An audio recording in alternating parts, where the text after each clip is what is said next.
Сәлем балақай, бүгін біз 32-ші беттегі 53-ші жаттығуды орындаймыз. Жаттығудың берілгенімен танысып алайық. Мақалдарды көркем жаз. Балақай, бізге екі мақал берілген екен, ендеше оқып шығайық.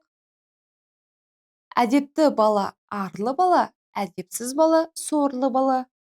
Әдепсіз өскен адамнан тәртіппен өскен тал жақсы.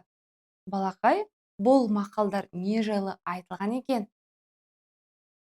Дұрыс айтасың, әдептілік пен әдепсіздіктің ара жігін ашып көрсеткен. Балақай, бізге мақалдардың астында тағы бір тапсырма бар екен. Ендеше оны да оқып шығайық. Мақалдардың мағынасын топта талқыла. Балақай, біз бұл тапсырманы екеу ара талқылау жасау арқылы орындайық. Келістік пе? Тамаша, ендеше бірінші мақалдан бастайық.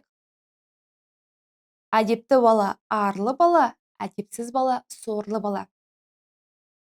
Балақай, бұл мақалда әдепті, тәртіпті баланың ар намысы биік, абыройы, сый-құрметі жоғары болады.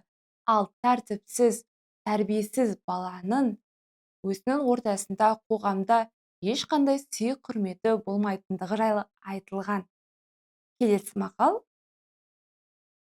Әдепсіз өскен адамнан тәртіппен өскен тал жақсы.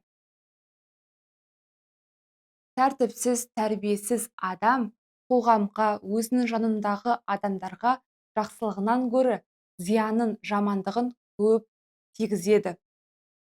Сол үшін де ондай адамнан гөрі жақсы, кішкентайынан ерекше күтіммен өскен ағашты артық көрген. Себебі ол тал өскен кезде биік әрі әдемі болып өсіп шығады. Яғни бұл жерде адам мен талды салыстырып көрсетіп тұр.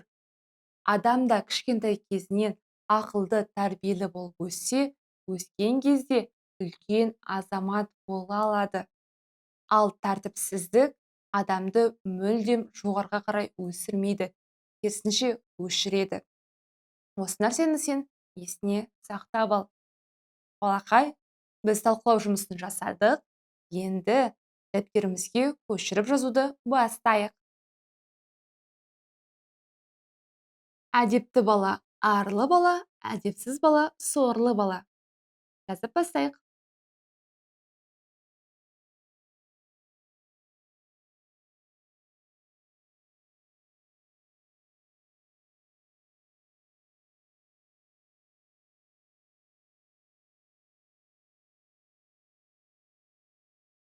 Келесі мақалымыз. Әдепсіз өскен адамнан тәртіппен өскен тал жақсы.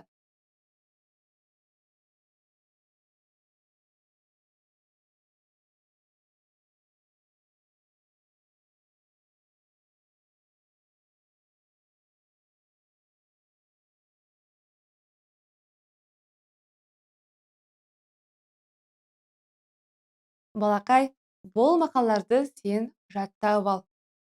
Тәртіпті, тәрбиелі болсаң, өскен кезде үлкен азамат болып, ата-ананың қуанышы, еліміздің мақтанышы бола аласың. Бүгінгі сабағымыз аяқталды.